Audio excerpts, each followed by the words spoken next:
আমি এখানে যোগদানের পরে আমি অবহিত হয়েছি। আমি ইতিমধ্যে এই বিষয়ে কার্যকর পদক্ষেপ নিয়ে আমি চেষ্টা করছি আগামী 2 মাসের মধ্যে যেন জনবল পেতে পারি।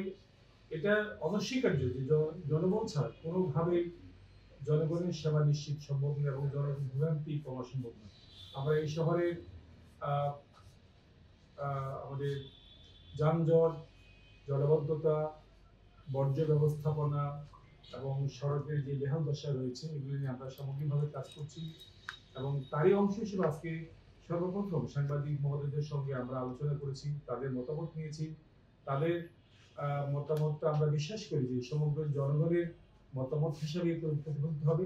তাদের কাছ থেকে আমরা চমৎকার পরামর্শ পেয়েছি, তার আলোকে আমরা কার্যকর পদক্ষেপ নেব যেন একটি বাসযোগ্য নগরী হিসেবে আমরা এই শহরকে গড়ে তুলতে পারি। আমরা আপনাদের সঙ্গে নিয়মিতভাবে বসবো এবং নিয়মিতভাবে জনগণকে, যারা সুবিধাভোগী নাগরিক রয়েছেন এবং সমাজের বিভিন্ন শ্রেণী, যারা সমাজের মানুষের দাবি দাওয়াগুলি বিভিন্ন মহল থেকে উঠে আসে, তাদেরকে আমরা শুনবো। আমরা আশা করছি এই সামগ্রিক প্রচেষ্টার মধ্য দিয়ে, একটা কোঅর্ডিনেটেড এফোর্টের মধ্য দিয়ে আমরা একটা সুন্দর নগরী গড়ে তুলতে পারবো।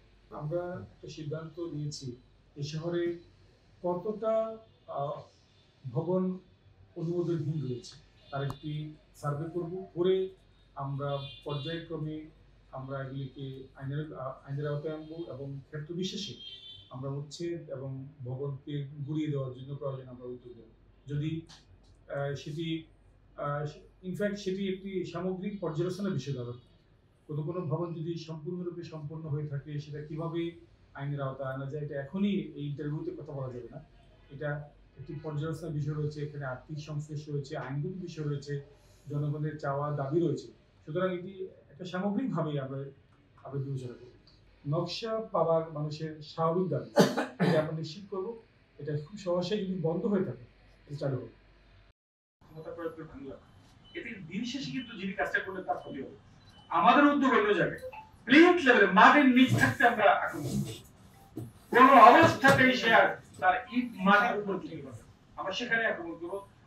আমাদের এখানকার ভলান্টিয়ার বাহিনী বা স্টাফ মাঠ পর্যায়ে ঘুরবে, যেখানে ভবন হবে সে মাটির নিচেই যখনই নেও গাড়বে, ইট ভ্রমণ করবে, তখনই আমরা আসবে।